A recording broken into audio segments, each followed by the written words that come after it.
നമസ്കാരം. നാട്ടുപറമ്പിൻ്റെ പുതിയ എപ്പിസോഡിലേക്ക് സ്വാഗതം. ഞാൻ ശുഭകുമാർ. ഞാനിപ്പോൾ നിൽക്കുന്നത് കൊല്ലം തട്ടാമലയിൽ ഉള്ള എൻ്റെ വീട്ടിൽ തന്നെയാണ്. അപ്പോൾ ഞങ്ങളിവിടെ ഒരു പുതിയൊരു കൺസെപ്റ്റാണ് നടപ്പാക്കിയിരിക്കുന്നത്. വീട്ടിൻ്റെ മുൻപിൽ പോഷകപ്പൂന്തോട്ടവും വീട്ടിൻ്റെ ബാക്കിൽ അല്ലെങ്കിൽ അതിൻ്റെ പിന്നാമ്പുറത്ത് ഒരു സമ്മിശ്ര കൃഷിത്തോട്ടവും, അങ്ങനെയുള്ളൊരു പുതിയൊരു കൺസെപ്റ്റാണ് ഞങ്ങളിന്ന് അവതരിപ്പിക്കുന്നത്. അപ്പോൾ ഇതുകൊണ്ട് ഉദ്ദേശിക്കുന്നത് ഒരു വീട്ടിലേക്ക് ആവശ്യമായിട്ടുള്ള മുഴുവൻ ഭക്ഷണ പദാർത്ഥങ്ങളും നമ്മുടെ അതാത് വീടുകളിൽ തന്നെ ഉൽപ്പാദിപ്പിക്കുക എന്നുള്ളൊരു കൺസെപ്റ്റാണ് ഉദ്ദേശിക്കുന്നത്.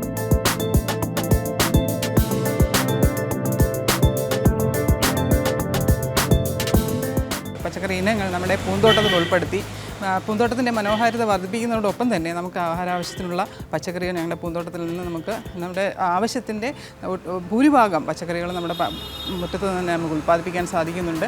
ചുരുക്കം ചില പച്ചക്കറികൾ നമുക്കിവിടെ ഉൽപ്പാദിപ്പിക്കാൻ സാധിക്കാത്ത സവാള, ഉരുളക്കിഴങ്ങ് പോലെയുള്ള സാധനങ്ങൾ മാത്രമാണ് നമുക്ക് പുറത്തുനിന്ന് വാങ്ങിക്കേണ്ടി വരുന്നത്.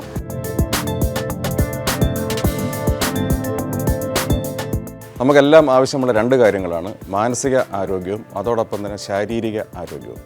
അപ്പോൾ ഈ രണ്ട് കാര്യങ്ങളും നമുക്ക് ലഭിക്കുന്നതിനുള്ള ഏറ്റവും നല്ലൊരു മാർഗ്ഗമാണ് ഈ ഫുഡ്സ്കേപ്പിംഗ് അഥവാ പോഷക പൂന്തോട്ടം എന്ന് പറയുന്നത്.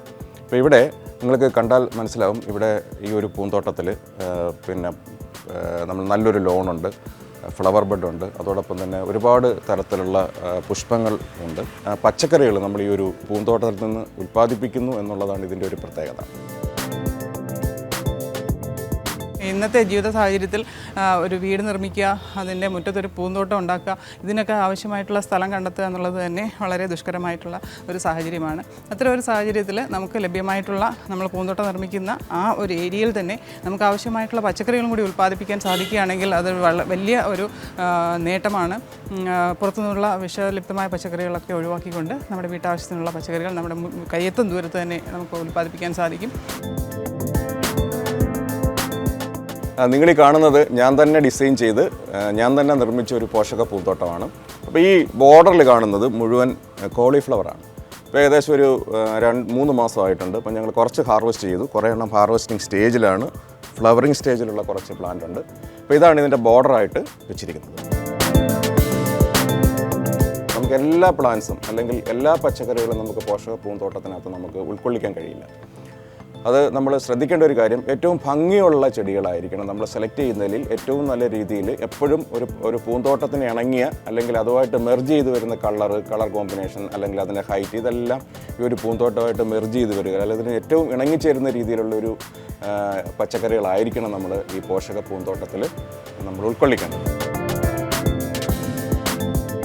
നമ്മൾ ഈ പോഷക പൂന്തോട്ടത്തിൽ നമ്മൾ ചീര ഉപയോഗിച്ചിരിക്കുന്നത് ബ്ലാത്താങ്കര ചീരയാണ്. നിങ്ങൾക്കിത് കണ്ടാൽ തന്നെ മനസ്സിലാവും, വളരെ കളർഫുള്ളായിട്ടുള്ള നല്ല ചുവന്ന കളറുള്ള ചീരയാണ് ബ്ലാത്താങ്കര ചീര. അപ്പോൾ ഇത് ചട്ടികളിലാണ് നട്ടിരിക്കുന്നത്. ചട്ടികളിൽ നട്ടിത് 2-3 കട്ട് കഴിഞ്ഞതിന് ശേഷം ഉള്ളതാണ്. അപ്പോൾ രണ്ടാമത് വീണ്ടും അത് സ്പ്രൗട്ട് ചെയ്ത് വരികയാണ് ചെയ്യുന്നത്. അപ്പോൾ ഇത് ചട്ടിയിൽ വളർത്തി നല്ല രീതിയിൽ വളവും വെള്ളവും കൊടുത്ത്, അതോടൊപ്പം തന്നെ പുല്ലൊന്നും കയറാത്ത രീതിയിൽ നമുക്ക് പേപ്പർ വെച്ചിട്ട് പൊതയിടാൻ പറ്റും. അപ്പോൾ അതൊരു ഇവിടെ ചെയ്യുന്നൊരു പ്രധാനപ്പെട്ട പ്രാക്ടീസാണ്. ഈ പേപ്പർ ഉപയോഗിച്ച്, പ്രത്യേകിച്ച് ന്യൂസ് പേപ്പർ ഉപയോഗിച്ച് പൊതയിടുക എന്നുള്ളത്. അപ്പോൾ അതിൻ്റെ ഏറ്റവും വലിയൊരു അഡ്വാൻറ്റേജ് എന്ന് പറഞ്ഞാൽ, അതിന് നമ്മൾ പച്ചക്കറി നടുമ്പോൾ, അല്ലെങ്കിൽ പച്ചക്കറി അല്ല ഏത് വിളയായാലും അത് നടുമ്പോൾ അതിൽ പുല്ല് കയറാതെ ഇരിക്കുക എന്നുള്ളത് ഏറ്റവും പ്രധാനപ്പെട്ട കാര്യമാണ്. അതോടൊപ്പം തന്നെ ഈർപ്പം നഷ്ടപ്പെടാതിരിക്കുക. അപ്പോൾ അതിന് ഏറ്റവും നല്ലൊരു മാർഗ്ഗമാണ് ഈ നമ്മൾ വേസ്റ്റ് ന്യൂസ് പേപ്പർ ഉപയോഗിച്ച് പൊതയിടുന്നത്. പിന്നെ ഒരു ക്രോപ്പ് എന്ന് പറഞ്ഞാൽ മുളകാണ്. മുളകിനും പല വർണ്ണത്തിലുള്ള മുളകുകൾ ലഭ്യമാണ്. കാന്താരിയുടെ തന്നെ പല വർണ്ണത്തിലുള്ള അല്ലെങ്കിൽ ഓർണമെൻ്റലായിട്ടുള്ള ഒരുപാട് മുളക് വർഗ്ഗങ്ങളുണ്ട്. ഇതെല്ലാം നമുക്ക് ഇതിൻ്റെ ഒരു ഭാഗമായിട്ട് നമുക്ക് ഈ പൂന്തോട്ടത്തിൽ വിന്യസിക്കാം.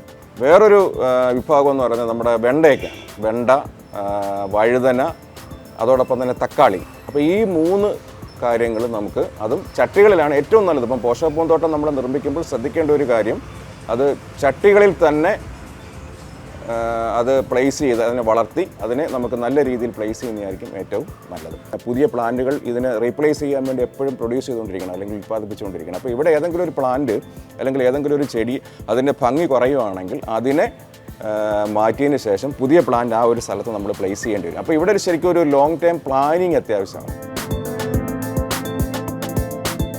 നമുക്ക് ആവശ്യമായ പച്ചക്കറികൾ ഉൽപ്പാദിപ്പിക്കുന്നതോടൊപ്പം തന്നെ നമുക്ക് ഇതിൽ നിന്ന് കിട്ടുന്ന ഒരു പോസിറ്റീവ് എനർജി വളരെ വലുതാണ്. നമുക്ക് രാവിലെ പുലകാലങ്ങളിൽ മുറ്റത്തേക്ക് ഇറങ്ങുമ്പോൾ നമ്മുടെ പൂന്തോട്ടത്തിൽ കാണുന്ന കാഴ്ച അതിമനോഹരമാണ്. അലങ്കാര ചെടികളോടൊപ്പം തന്നെ നമുക്ക് പ്രയോജനപ്രദമായ ഒരുപാട് പച്ചക്കറി വിളകളെയും കൂടെ കാണുന്നത് ഒരു അഡീഷണലായിട്ടുള്ളൊരു സന്തോഷം നമുക്ക് തരും. സാർ ചെടികളെയൊക്കെ ഒത്തിരി സ്നേഹിക്കുന്ന ഒരാളാണല്ലോ. അതെ. അപ്പോൾ ഈ ഫുഡ്സ്കേപ്പിംഗ് എന്നൊരു സങ്കല്പം അതെങ്ങനെയാണ് അതിലോട്ട് കടന്നു വന്നത്? ശരിക്കും പറഞ്ഞാൽ അതൊരു ആർട്ടിക്കിളിൽ നിന്ന് ലഭിച്ചതാണ്. കാര്യം എൻ്റെ ഒരു സുഹൃത്ത് തന്നെ ഉണ്ട്, ശ്രീ പ്രമോദ് എന്ന് പറയുന്നത്, ഇപ്പോൾ ഡയറക്ഷൻ ഡയറക്ടറാണ്. പുള്ളി ഒരു കാർഷിക മാസികയിൽ ഈ ഫുഡ്സ്കേപ്പിംഗ് എന്ന് പറഞ്ഞൊരു പുതിയൊരു കൺസെപ്റ്റിനെ കുറിച്ച് എഴുതി. അപ്പോൾ എൻ്റെ ഏറ്റവും അടുത്ത സുഹൃത്ത് തന്നെയാണ് അദ്ദേഹം. അപ്പോൾ അതിനുശേഷമാണ് അതെന്തുകൊണ്ട് നമുക്ക് നമ്മുടെ കേരളത്തിലും ഇങ്ങനെ ഒരു കൺസെപ്റ്റ് ചെയ്തുകൂടാ എന്നുള്ളൊരു ആലോചന വന്നു. അപ്പം എനിക്ക് തോന്നി ഏറ്റവും നല്ലൊരു മാർഗ്ഗം ആകുമ്പോഴേ എപ്പോഴും നമ്മൾ തന്നെ ആദ്യം അത് പരീക്ഷിക്കുക. അപ്പോൾ എൻ്റെ വീട്ടിൽ തന്നെ അങ്ങനെ ഒരു കൺസെപ്റ്റ് കൊണ്ടുവന്നാൽ എന്തുകൊണ്ട് നല്ലതായിരിക്കുമെന്ന് എനിക്ക് തോന്നി. അപ്പോൾ അതിൻ്റെ അടിസ്ഥാനത്തിലാണ് ഞാൻ എൻ്റെ വീട്ടിൽ തന്നെ ആദ്യമായിട്ട് ഈ ഫുഡ്സ്കേപ്പിംഗ് എന്ന് പറയുന്ന ഒരു കൺസെപ്റ്റ് ഞാൻ കൊണ്ടുവന്നതും. അപ്പോൾ ഇതിൻ്റെ പ്രത്യേകത എന്ന് പറഞ്ഞാൽ ഇതിൻ്റെ നടുക്ക് ഒരു പനവർഗ്ഗത്തിലുള്ള ഒരു സൈക്കസ് ആണുള്ളത്. അത് കൂടാതെ തന്നെ ഒരു ഓവൽ ഷേപ്പിലുള്ള ഒരു ലോൺ അല്ലെങ്കിൽ ഒരു പുൽത്തകിടിയാണുള്ളത്. അപ്പോൾ ഇതിൻ്റെ ബോർഡറുമായിട്ട് ബന്ധപ്പെട്ട് അല്ലെങ്കിൽ ഇതിൻ്റെ പ്ലാൻ സെലക്ഷനുമായിട്ട് ബന്ധപ്പെട്ട് ശ്രദ്ധിക്കേണ്ട കുറച്ച് കാര്യങ്ങൾ നിങ്ങൾക്ക് ഇതിനകത്ത് നോക്കിക്കഴിഞ്ഞാൽ മനസ്സിലാവും. പ്രധാനമായിട്ടും ഫ്ലവറിങ് പ്ലാന്റ്സ് ശ്രദ്ധിക്കേണ്ടത് ഫ്ലവർ ബഡ്സ് ഉണ്ടാവണം. അതോടൊപ്പം തന്നെ ഫ്ലവറിങ് ഷ്രബ്സ് ഉണ്ടാവണം. ഇപ്പോൾ ഫ്ലവർ ബഡ്സായിട്ട് ഞങ്ങൾ ഉപയോഗിച്ചിരിക്കുന്നത് ഒന്ന് ടൊറീനിയ, അതോടൊപ്പം തന്നെ സെലോഷ്യ, ദെൻ പോർട്ടുലാക്ക, പിന്നെ അങ്ങനെയുള്ള പ്രധാനപ്പെട്ട വർഗ്ഗങ്ങളാണ് ഇതിൻ്റെ സൈഡിലെല്ലാം ഞങ്ങൾ അതിൻ്റെ ബോർഡർ പ്ലാന്റായിട്ട് ഉപയോഗിച്ചിരിക്കുന്നത്. പിന്നെ ഫ്ലവറിങ് ഷ്രബ് അല്ലെങ്കിൽ കുറച്ച് കൂടെ നാൾ നിൽക്കുന്ന ചെടികളെന്ന രീതിയിൽ കൂടുതലായിട്ട് ഉപയോഗിച്ചിരിക്കുന്നത് ബോഗൻവില്ലയാണ്. ബോഗൻവില്ല നിങ്ങൾക്ക് കണ്ടാൽ തന്നെ മനസ്സിലാവും. മതിലിൻ്റെ സൈഡിൽ തന്നെ ഞങ്ങൾ ഫ്രെയിം ഉണ്ടാക്കി, ഫ്രെയിമിൽ ചട്ടികളിലാണ് ഈ ബോഗൻവില്ലകളെല്ലാം ചെയ്തിരിക്കുന്നത്. നമ്മൾ ആദ്യം ഒരു ഡിസൈൻ ചെയ്യുന്നു, നമ്മുടെ ഗാർഡൻ ഡിസൈൻ ചെയ്യുന്നു. അതിന് ഏറ്റവും സ്യൂട്ടബിൾ ആയിട്ടുള്ള അല്ലെങ്കിൽ ഏറ്റവും അനുയോജ്യമായിട്ടുള്ള പച്ചക്കറികൾ നമ്മൾ സെലക്ട് ചെയ്യുന്നു. അതിനെ ചട്ടികളിൽ വളർത്തുന്നു. ചട്ടികളിൽ വളർത്തുമ്പോൾ തന്നെ ശ്രദ്ധിക്കേണ്ട ഒരു കാര്യം, അതിനകത്ത് രോഗകീടങ്ങൾ വരാതെ അത് ഏറ്റവും നല്ല ഭംഗിയായിട്ട് മനോഹരമായിട്ട് അതിനെ പ്ലേസ് ചെയ്യുക, അല്ലെങ്കിൽ മനോഹരമായിട്ട് തന്നെ അതിനെ ചട്ടികളിൽ വളർത്തി അതിനെ യഥാസ്ഥലങ്ങളിൽ അല്ലെങ്കിൽ ഏറ്റവും അനുയോജ്യമായ സ്ഥലങ്ങളിൽ അതിനെ പ്ലേസ് ചെയ്യുക എന്നുള്ള, അല്ലെങ്കിൽ അതിനെ വിന്യസിക്കുക എന്നുള്ളതാണ് ഏറ്റവും പ്രധാനപ്പെട്ട കാര്യം.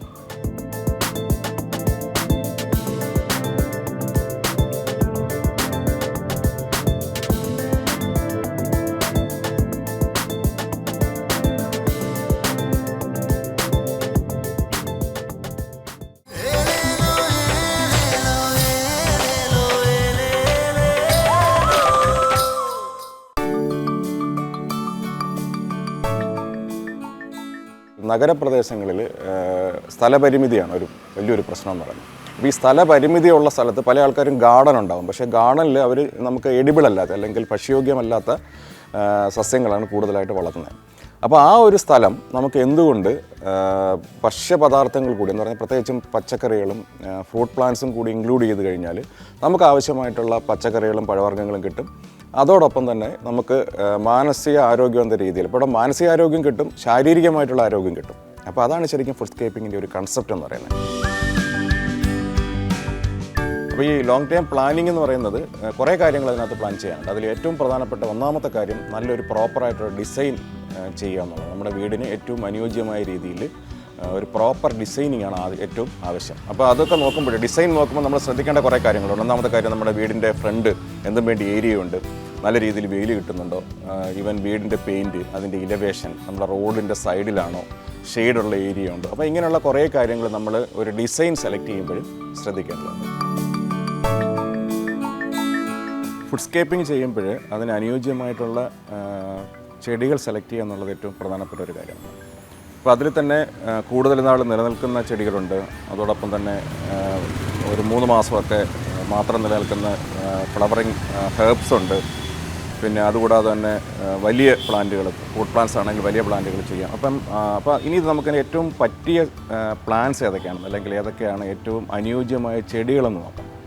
അപ്പോൾ അതിൽ പിന്നെ എനിക്ക് തോന്നുന്നു റോഡ് സൈഡിൽ അല്ലെങ്കിൽ റോഡിൻ്റെ സൈഡിലാണ് നമ്മുടെ വീടെങ്കിൽ റോഡ് സൈഡിൽ നമ്മൾ മതിലിൻ്റെ സൈഡുകളിൽ വെക്കാൻ പറ്റിയ അല്ലെങ്കിൽ അത് ചട്ടികളിൽ വളർത്തി പ്ലേസ് ചെയ്യാൻ പറ്റിയ ഏറ്റവും നല്ല ചെടി എന്ന് പറയുന്നത് ബോഗൻവില്ല തന്നെയാണ്. അതോടൊപ്പം തന്നെ വിവിധ വർണ്ണങ്ങളിലുള്ള തെറ്റുകൾ, ഡോർഫ് തെറ്റുകൾ, പിന്നെ ഏറ്റവും പ്രധാനപ്പെട്ട ചെടികളെന്ന് പറഞ്ഞാൽ ഫ്ലവറിംഗ് ആയിട്ടുള്ള ഹെർബ്സാണ്, അല്ലെങ്കിൽ ഫ്ലവർ ബെഡിന് ഉപയോഗിക്കുന്ന ചെടികളാണ്. അതിൽ നമുക്ക് ഇൻക്ലൂഡ് ചെയ്യാൻ പറ്റുന്നത് ഒന്ന് പോർട്ടിലാക്കയാണ്, അല്ലെങ്കിൽ നമ്മൾ മലയാളത്തിൽ 10 മണി എന്ന് പറയുന്ന പോർട്ടിലാക്ക, പിന്നെ ടൊറീനിയ എന്ന് പറയുന്ന ചെടിയുണ്ട്. അപ്പം നമുക്കിത് അതും വിവിധ വർണ്ണങ്ങളിൽ അവൈലബിൾ ആണ്. ടൊറീനിയും വിവിധ വർണ്ണങ്ങളിൽ അവൈലബിൾ ആണ്. അതോടൊപ്പം തന്നെ സെലോഷ്യയും പല നിറത്തിലുള്ള സെലോഷ്യ നമുക്ക് അവൈലബിൾ ആണ്. അതും ഫ്ലവർ ബെഡിന് വേണ്ടി നമുക്ക് ഉപയോഗിക്കാൻ പറ്റിയ ഒരു ചെടിയാണ് സെലോഷ്യ. പിന്നെ വേറെ ഒരെണ്ണം ഉപയോഗിക്കാൻ പറ്റിയ മറ്റൊരു പ്രധാനപ്പെട്ട ഒരു ചെടിയാണ് നമ്മുടെ വെർബീന എന്ന് പറയുന്ന വെറൈറ്റി. പക്ഷേ വെർബീനയുടെ ഒരു പ്രശ്നം എന്ന് പറഞ്ഞാൽ ചിലപ്പോൾ നമ്മുടെ ഒരു കാലാവസ്ഥയിൽ ചിലപ്പം അത് ഫ്ലവർ ചെയ്യാനൊക്കെ കുറച്ചൊരു ബുദ്ധിമുട്ട് വരും. പിന്നെ നമുക്കറിയാം മാരിഗോൾഡ്, നമ്മുടെ ബന്ദി എന്ന് പറയുന്ന വെറൈറ്റി. അത് കഴിയുന്നതും ഡോർഫ് വെറൈറ്റീസ് ഉണ്ട്. ടജീറ്റസ് പെറ്റൂല എന്ന് പറയുന്ന വെറൈറ്റീസ് ഉണ്ട്. അപ്പോൾ അത് കുറച്ച് ഹൈറ്റ് കുറഞ്ഞാണ്. അപ്പം അല്ലെങ്കിൽ ഫ്രഞ്ച് മാരിഗോൾഡ് എന്ന് പറയും.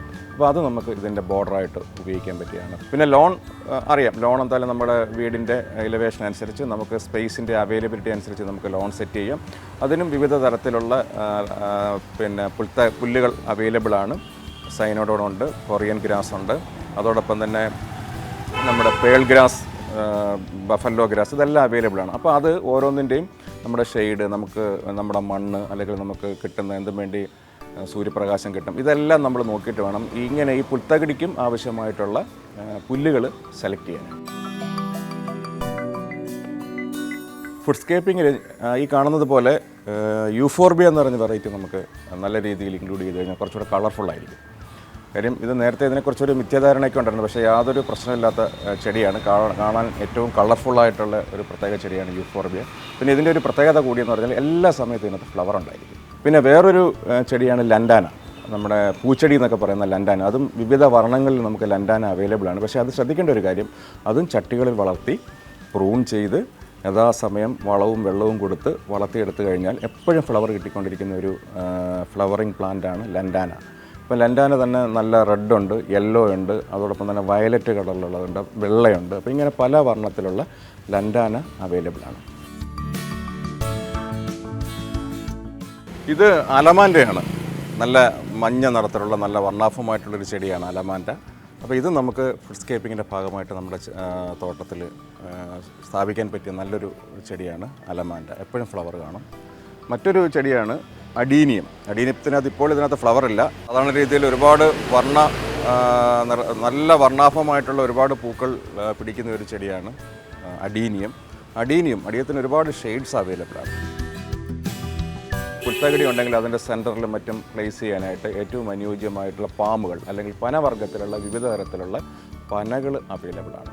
അത് റെഡ് പാം ആവാം, അതല്ലെങ്കിൽ സൈക്കാസ് ആവാം, അങ്ങനെ ഒരുപാട് തരത്തിലുള്ള. അപ്പോൾ അത് ഏറ്റവും അനുയോജ്യമായിട്ടുള്ള ചെടികൾ നമ്മൾ സെലക്ട് ചെയ്ത് അതിൽ പ്ലേസ് ചെയ്യുക എന്നുള്ളതാണ് ഏറ്റവും പ്രധാനപ്പെട്ട ഒരു കാര്യം. നമുക്ക് എല്ലാ പ്ലാന്റ്സും നമുക്ക് ഫുഡ്സ്കേപ്പിങ്ങിൽ ഉപയോഗിക്കാനായിട്ട് സാധിക്കില്ല. അത് വളരെ മനോഹരമായിരിക്കണം. അത് നമ്മുടെ മറ്റ് ചെടികളുമായിട്ട് മെർജ് ചെയ്ത് പോകുന്നത്, അല്ലെങ്കിൽ അതിൻ്റെ ഹൈറ്റ്, അല്ലെങ്കിൽ അതിൻ്റെ കളർ കോമ്പിനേഷൻ ഇതുമായിട്ട് മെർജ് ചെയ്യുന്ന രീതിയിലുള്ള പ്ലാന്റ്സ് ആയിരിക്കണം നമ്മൾ സെലക്ട് ചെയ്യുന്നത്. കൃഷി ഉദ്യോഗസ്ഥൻ കൂടിയായിരുന്നു. അപ്പം കൃഷിയെ പറ്റിയിട്ട് ഔദ്യോഗികമായിട്ട് കുറേ കാര്യങ്ങൾ പറയാൻ പറ്റും. ഈ ഒരു പുതിയ കൺസെപ്റ്റ് വന്നപ്പോഴും ഒത്തിരി പേര് ഇത് അംഗീകരിക്കുന്നുണ്ടോ? തീർച്ചയായിട്ടും ഒരുപാട് ആൾക്കാർ അംഗീകരിക്കുന്നുണ്ട്. കാര്യം ഞാൻ തന്നെ ഒരുപാട് ആൾക്കാർക്ക് ഇത് പറഞ്ഞു കൊടുത്തു. അപ്പോൾ അതിൻ്റെ ഭാഗമായിട്ട് പല കർഷകരും ഈ ഒരു കൺസെപ്റ്റിലേക്ക് വന്നു. അതുമാത്രമല്ല, ഞാൻ തന്നെ നേരത്തെ വർക്ക് ചെയ്തിരുന്ന ഓഫീസുകളുണ്ട്. ഇപ്പം ചാത്തന്നൂർ അസിസ്റ്റന്റ് ഡയറക്ടർ ഓഫീസിലായാലും, അതോടൊപ്പം തന്നെ ഇപ്പം സമിതി എന്ന് പറഞ്ഞാൽ നമ്മുടെ കൃഷി ഓഫീസർമാർക്കും വെറ്റിനറിയുമായിട്ട് ബന്ധപ്പെട്ട അല്ലെങ്കിൽ ഡയറിയിലേക്ക് ഉദ്യോഗസ്ഥർക്ക് പരിശീലനം നൽകുന്ന ഏറ്റവും വലിയ സ്ഥാപനമാണ്. അപ്പോൾ അവിടെ തന്നെ ഇതിൻ്റെ ഒരു മോഡൽ ഞങ്ങൾ സെറ്റ് ചെയ്ത് കാണിച്ചു. കാര്യം ഞങ്ങൾ ഉദ്യോഗസ്ഥർക്ക് തന്നെ പരിശീലനം കൊടുത്ത് അത് കണ്ട് മനസ്സിലാക്കി അത് പുതിയതായിട്ട് കർഷകരിലേക്ക് പകർന്നു കൊടുക്കുക എന്നുള്ള ഒരു രീതിയാണ് ഉദ്ദേശിക്കുന്നത്. അപ്പോൾ അത് തന്നെയാണ്. അപ്പോൾ ഇത് മാത്രമല്ല, ഇതുമായിട്ട് ബന്ധപ്പെട്ട് കണ്ടെയ്നർ പ്ലാന്റിങ്, പിന്നെ സോയിൽലെസ് ഫാമിംഗ്, അങ്ങനെ കുറേ പുതിയ കൺസെപ്റ്റ് കർഷകരിലേക്ക് കൊണ്ടുവരാനായിട്ട് ഞാൻ ശ്രമിച്ചിട്ടുണ്ട്. അപ്പോൾ അതിൻ്റെയൊക്കെ ഭാഗമായിട്ടാണ് ഈ ഒരു കൺസെപ്റ്റ് കൂടുതലേക്ക് ഒരു മോഡൽ എന്ന രീതിയിൽ, അല്ലെങ്കിൽ ഒരു ഡെമോൺസ്ട്രേഷൻ എന്ന രീതിയിൽ എൻ്റെ വീട്ടിൽ തന്നെ ഞാനത് കാണിച്ചു കൊടുക്കുന്നത്. കർഷകരുടെ പരിശീലന കേന്ദ്രമായ സമിതിയിൽ ഇത്തരത്തിലൊരു വലിയൊരു മോഡൽ തന്നെ സാറിൻ്റെ നേതൃത്വത്തിൽ ഒരുക്കിയിട്ടുണ്ട്.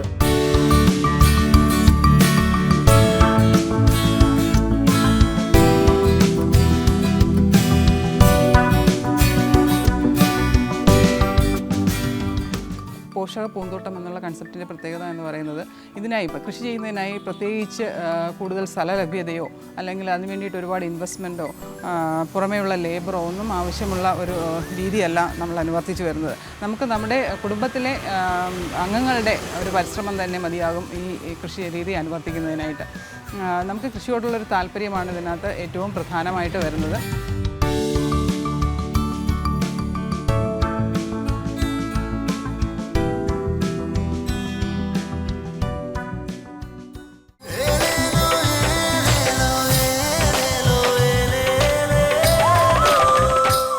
ഇനി നമ്മൾ കാണാൻ പോകുന്നത് എൻ്റെ വീടിൻ്റെ പിന്നാമ്പുറം അല്ലെങ്കിൽ ബാക്ക് യാർഡിലുള്ള സമ്മിശ്ര കൃഷിത്തോട്ടമാണ്.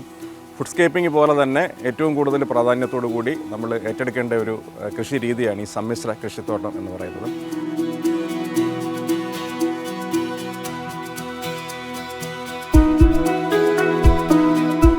അപ്പോൾ ഇവിടെ നമുക്ക് സാധ്യമായിട്ടുള്ള മുഴുവൻ പച്ചക്കറികളെ, പഴവർഗ്ഗങ്ങളെ, ധാന്യങ്ങൾ, സ്പൈസസ്, പിന്നെ കിഴങ്ങ് വർഗ്ഗങ്ങൾ, അതോടൊപ്പം തന്നെ നമുക്ക് കോഴി വളർത്തൽ, മീൻ വളർത്തൽ, ഇതെല്ലാം കൂടെ ചേർന്നുള്ള ഒരു കൃഷി രീതിക്കാണ് നമ്മൾ ഈ സമ്മിശ്ര കൃഷിത്തോട്ടം എന്ന് പറയുന്നത്. ഇവിടെ എനിക്ക് ആകെ ഉള്ളത് 20 സെൻറ്റ് സ്ഥലമാണുള്ളത്. അപ്പോൾ 20 സെൻറ്റ് സ്ഥലത്തിൽ വീടിൻ്റെ ഫ്രണ്ടിൽ ഫുഡ്സ്കേപ്പിങ്ങും ബാക്കി വീട് കഴിഞ്ഞുള്ള സ്ഥലത്ത് ബാക്കിയുള്ള ഒരു 10-12 സെൻറ്റ് സ്ഥലത്താണ് ശരിക്കും സമ്മിശ്ര കൃഷിത്തോട്ടം ഒരുക്കിയിരിക്കുന്നത്. ഇത് ഞങ്ങളുടെ വീടിൻ്റെ പുറകുവശത്തുള്ള കൃഷിത്തോട്ടമാണ്. ഇവിടെ നിങ്ങൾക്ക് കാണാം, നമുക്കൊരു രണ്ട് ചെറിയ പെർമനൻറ്റ് പന്തലുകൾ ഇട്ടിട്ടുണ്ട്. അപ്പോൾ ഈ ഒരു പന്തലിൻ്റെ ഗുണമെന്ന് പറയുന്നത് ഇത് ഇങ്ങനൊരു സൗകര്യം നമുക്കുള്ളത് കൊണ്ട് ഏത് സമയത്തും പടരുന്ന പച്ചക്കറികൾ, പാവൽ, പയർ തുടങ്ങിയ പച്ചക്കറികൾ, കുക്കുംബർ തുടങ്ങിയുള്ള വിവിധ പച്ചക്കറികൾ മാറി മാറി സീസൺ അനുസരിച്ച് നമുക്ക് കൃഷി ചെയ്യാൻ പറ്റും. ഇപ്പോൾ നമ്മൾ ഇട്ടേക്കുന്നത് പാവലും പയറുമാണ്. ബന്ധിച്ചെടികൾ ഇതിൻ്റെ ഇടയ്ക്ക് നട്ടിട്ടുണ്ട്. അത് എക്കോളജിക്കൽ എഞ്ചിനീയറിംഗ് എന്ന് പറയുന്നൊരു കൺസെപ്റ്റാണ്. അതിൻ്റെ പ്രത്യേകത എന്ന് പറയുന്നത് കീടങ്ങളുടെ ആക്രമണം പരമാവധി കുറയ്ക്കാൻ വേണ്ടിയിട്ടാണ് ഇത്തരത്തിലുള്ള ബന്ധിച്ചെടികൾ പോലെയുള്ള ചെടികൾ ഇതിൻ്റെ ഇടയ്ക്ക് നമ്മൾ കൃഷി ചെയ്യുന്നത്. ഇവിടെ വിവിധയിനം ചീരകളുണ്ട്, കാന്താരി, സാധാരണ പച്ചമുളക് തുടങ്ങി വിവിധ പച്ചമുളകിൻ്റെ വെറൈറ്റികളുണ്ട്. മായ എന്ന് പറയുന്ന ഇനം പാവലാണ് നമ്മളിവിടെ കൃഷി ചെയ്യുന്നത്. മായയുടെ പ്രത്യേകത എന്ന് പറയുന്നത് നല്ല ഈൽഡാണ്, വളരെ കാലം നീണ്ടു നിൽക്കുന്ന ഈൽഡാണ്. വളരെ മികച്ച ഒരു ഇനം ഹൈബ്രിഡാണ് മായ എന്ന് പറയുന്ന പാവലിനം. പേപ്പർ ഉപയോഗിച്ച് കവർ ചെയ്തിരിക്കുന്നത്. ഇത് കീടങ്ങളുടെ ആക്രമണം കുറയ്ക്കാൻ വേണ്ടിയിട്ടാണ്, കായ്ച്ചകളുടെ ആക്രമണം കുറയ്ക്കുന്നതിന്, കീടനാശിനി പ്രയോഗം കുറയ്ക്കുന്നതിന് വേണ്ടിയിട്ടാണ് ഇത്തരത്തിലുള്ള രീതികൾ നമ്മൾ ചെയ്യുന്നത്. കൃത്യമായ രീതിയിലുള്ള പരിചരണം നൽകുന്നത് കൊണ്ട് തന്നെ നമുക്ക് മികച്ച ഈൽഡും വിളവും ഇതിൽ നിന്ന് ലഭിക്കുന്നുണ്ട്. കൂടുതലും അടുക്കള വേസ്റ്റും മറ്റ് വളങ്ങളുമാണ് ഉപയോഗിക്കുന്നത്. പക്ഷേ അതിനോടൊപ്പം തന്നെ ചെടിക്ക് ആവശ്യമായിട്ടുള്ള ന്യൂട്രീഷൻ മറ്റ് വളങ്ങളും നമ്മൾ കൊടുക്കുന്നുണ്ട്. വൈജയന്തി എന്ന് പറയുന്ന ഇനമാണ്. ഇത് നിങ്ങൾക്കറിയാം, കാണാൻ നല്ല ഭംഗിയുള്ള ഇനമാണ്. അതുപോലെ തന്നെ നല്ല രുചിയുമുള്ള ഒരു വെറൈറ്റിയാണ് ഈ വൈജയന്തി എന്ന് പറയുന്നത്. പല വെറൈറ്റികളും നമ്മളിവിടെ കൃഷി ചെയ്യാറുണ്ട്. ഇത്തവണ നമ്മൾ വൈജയന്തിയാണ് സെലക്ട് ചെയ്തിരിക്കുന്നത്. അത് കായ്ച്ചു തുടങ്ങി ഈൽഡ് എടുത്ത് തുടങ്ങിയ കണ്ടീഷനിലാണ് ഇപ്പോൾ ഉള്ളത്. ഞങ്ങളുടെ സമ്മിശ്ര കൃഷിത്തോട്ടത്തിൽ ദീർഘകാല പച്ചക്കറികൾക്ക് കൂടുതൽ പ്രാധാന്യം കൊടുത്തിട്ടുണ്ട്. കാര്യം എപ്പോഴും ആവശ്യമുള്ളതാണ് ദീർഘകാല പച്ചക്കറികളായിട്ടുള്ള മുരിങ്ങ. ഒന്നാമത്തെ കാര്യം മുരിങ്ങ തന്നെയാണ്. അപ്പോൾ അത് നാടൻ വെറൈറ്റി തന്നെയാണ് ഞങ്ങളിവിടെ കൃഷി ചെയ്തിരിക്കുന്നത്. കാന്താരി മുളക് ഞങ്ങൾ കുറേ നട്ടിട്ടുണ്ട്. അപ്പം മിക്കവാറും ഇവിടെ പച്ചമുളകിൻ്റെ ആവശ്യത്തിന് വേണ്ടി ഉപയോഗിക്കുന്ന ഒരു വിളയാണ് കാന്താരി മുളക്. എല്ലാ വീട്ടിലും എന്നും ആവശ്യമുള്ളൊരു വിളയാണ് കറിവേപ്പ്. അപ്പം അതിൻ്റെ ഒരു പ്രത്യേക വെറൈറ്റിയാണ് ഞങ്ങളിവിടെ കൃഷി ചെയ്തിരിക്കുന്നത്. അപ്പോൾ അത് ഒരുപാട് ഹൈറ്റിൽ പോകത്തില്ല, കുറച്ച് ബുഷിയായിട്ടുള്ളൊരു ടൈപ്പാണ്. പിന്നെ അകത്തിച്ചീര, അതും പ്രധാനമായിട്ടും അതിൻ്റെ ലീഫിന് വേണ്ടിയാണ് ഉപയോഗിക്കുന്നത്. പപ്പായ 2 ഇതിന് ഉപയോഗിക്കുന്നുണ്ട്. അത് പച്ചക്കറിയായിട്ട് ഉപയോഗിക്കുന്നുണ്ട്, അതോടൊപ്പം തന്നെ ഫ്രൂട്ടായിട്ട് ഉപയോഗിക്കുന്നുണ്ട്. ഇവിടെ ഒരു നാടൻ വെറൈറ്റി തന്നെയാണ് ഞങ്ങൾ ഉപയോഗിക്കുന്നത്. ദീർഘകാല വിളകളായിട്ടുള്ള ചിക്കർമാനിസ്, നമുക്കെല്ലാവരും പറയുന്നത് പോലെ തന്നെ മധുരച്ചീര, അത് ഞങ്ങൾ ഇതിൻ്റെ ഭാഗമായിട്ട് ഉപയോഗിക്കുന്നുണ്ട്.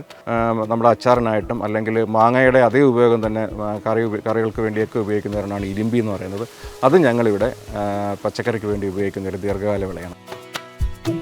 ഞങ്ങൾക്ക് ആവശ്യമായിട്ടുള്ള മിക്കവാറും എല്ലാ ഫ്രൂട്ട് പ്ലാന്റ്സും ഫലവൃക്ഷങ്ങളും ഞങ്ങൾ ചെയ്തിട്ടുണ്ട്. അത് തറയിലായിട്ടും അതോടൊപ്പം തന്നെ സ്ഥലപരിമിതിയുള്ള ചില സ്ഥലങ്ങളിൽ നമ്മളത് കണ്ടെയ്നേഴ്സിനകത്തായിട്ടും ചെയ്തിട്ടുണ്ട്. അത് പ്ലാവിൻ്റെ വെറൈറ്റീസ് ഉണ്ട്.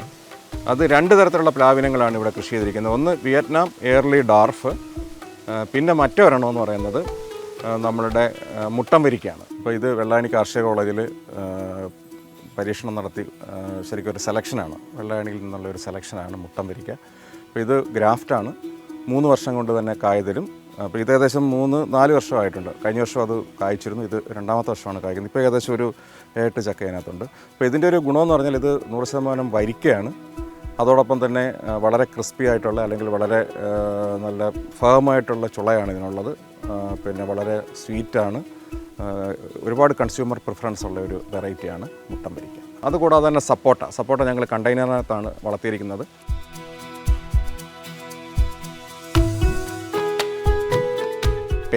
പേരയും ഞങ്ങൾ കണ്ടെയ്നറിലാണ് വളർത്തിയിരിക്കുന്നത്.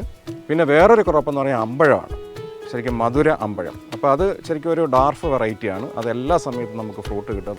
ഡ്രാഗൺ ഫ്രൂട്ട് ഞങ്ങൾക്ക് 4 പ്ലാന്റാണുള്ളത്. അപ്പോൾ ഇത്രയും ഫ്രൂട്ട് പ്ലാന്റ്സ് ഞങ്ങളുടെ ഈ ഒരു 20 സെൻറ്റിനകത്ത് ഞങ്ങൾ കണ്ടെയ്നേഴ്സിനകത്തും അതോടൊപ്പം തന്നെ ഞങ്ങൾ അല്ലാതെ തറയിലും കൃഷി ചെയ്തിരിക്കുന്നത്. അപ്പം നമ്മുടെ ട്രോപ്പിക്കലായിട്ടുള്ള എല്ലാ ഫ്രൂട്ട്സും ഈ ഒരു പുരയിടത്തിൽ അല്ലെങ്കിൽ ഞങ്ങളുടെ ഈ ഒരു സമ്മിശ്ര കൃഷിത്തോട്ടത്തിൽ ഞങ്ങൾ കൃഷി ചെയ്തിട്ടുണ്ട്. ഞങ്ങളുടെ സമ്മിശ്ര കൃഷിത്തോട്ടത്തിലെ ഒരു പ്രധാന വിളയാണ് വാഴ.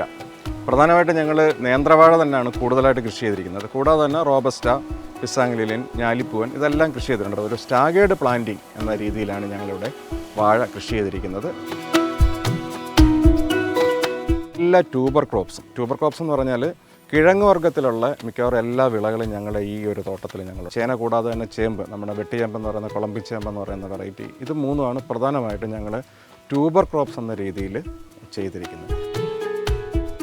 ഞങ്ങൾക്ക് ആവശ്യമായിട്ടുള്ള പ്രധാന സ്പൈസസ്, പലവ്യഞ്ജനങ്ങളെല്ലാം ഞങ്ങളിവിടെ കൃഷി ചെയ്തിട്ടുണ്ട്. ഏറ്റവും പ്രധാനമായിട്ട് ചെയ്തിരിക്കുന്ന കുരുമുളകാണ്. തെങ്ങിലാണ് പടർത്തിയിരിക്കുന്നത്. തെങ്ങിലും പടർത്തിയിട്ടുണ്ട്, അതോടൊപ്പം തന്നെ മതിലിലും പടർത്തിയിട്ടുണ്ട്. അപ്പോൾ അത് ഹാർവെസ്റ്റ് ചെയ്യാൻ കുറച്ച് എളുപ്പമായിരിക്കും. രണ്ടാമത് മറ്റൊരു കാര്യം മഞ്ഞളാണ്. മഞ്ഞളും പ്രതിഭ എന്ന് പറയുന്നൊരു വെറൈറ്റിയാണ് ചെയ്തത്. ഒരു പണയിൽ മാത്രമാണ് ചെയ്തിരിക്കുന്നത്. എന്നാൽ തന്നെയും ഞങ്ങൾക്ക് ആവശ്യമായിട്ടുള്ളതിൽ ഞങ്ങൾക്കും അതോടൊപ്പം തന്നെ ഞങ്ങളുടെ ബന്ധുക്കൾക്കും അയൽക്കാർക്കും ആവശ്യമായിട്ടുള്ള മഞ്ഞൾ ഇതിൽ നിന്ന് തന്നെ ലഭിക്കുന്നുണ്ട്. ഞങ്ങൾ അലൈഡ് സെക്ടറിൽ 2 അസോള കുളങ്ങളാണ് സെറ്റ് ചെയ്തിരിക്കുന്നത്. അപ്പോൾ ഈ അസോളയുടെ ഒരു പ്രത്യേകത എന്ന് പറഞ്ഞാൽ ഇത് ഏറ്റവും കൂടുതൽ പ്രോട്ടീൻ അടങ്ങിയ ഒരു പായലാണ്. പ്രധാനമായിട്ട് ഇത് ഉപയോഗിക്കുന്നത് മത്സ്യത്തിന് തീറ്റയായിട്ടും അതോടൊപ്പം തന്നെ കോഴിക്ക് തീറ്റയായിട്ടും കൊടുക്കാനാണ് ഈ അസോള ഉപയോഗിക്കുന്നത്. അപ്പോൾ ഈ കൃഷിയിൽ നിന്ന് പച്ചക്കറികൾ ഉൽപ്പാദിപ്പിക്കുക അല്ലെങ്കിൽ പഴങ്ങൾ ഉൽപ്പാദിപ്പിക്കുക എന്നുള്ളത് മാത്രമല്ല, ഇതിൽ നിന്ന് നമുക്ക് കിട്ടുന്ന ഫിസിക്കലായിട്ടുള്ള ആരോഗ്യം, അതായത് നമ്മൾ ഇവിടെ ചെറിയ ചെറിയ കൃഷിപ്പണികൾ നമ്മുടെ തന്നെ ഓൺ ലേബർ ഉപയോഗിച്ച് കൃഷി ചെയ്യുമ്പോൾ നമുക്കുണ്ടാകുന്ന ആരോഗ്യം അതൊരു പ്രധാനപ്പെട്ട കാര്യമാണ്. അതോടൊപ്പം ഇതിൽ നിന്ന് ലഭിക്കുന്ന ആ മാനസിക സംതൃപ്തി എന്ന് പറയുന്നത് നമ്മുടെ എന്നും മാനസികാരോഗ്യം നല്ല രീതിയിൽ സംരക്ഷിക്കാനും വളരെയധികം ഹെൽപ്ഫുള്ളാണ്.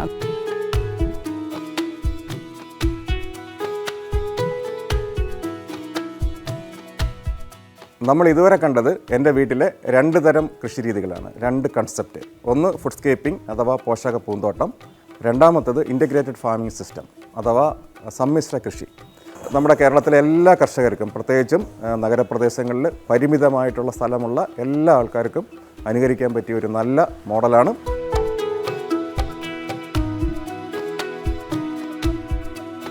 നാട്ടുവരമ്പിൻ്റെ ഈ അധ്യായം ഇവിടെ സമാപിക്കുന്നു. നന്ദി, നമസ്കാരം.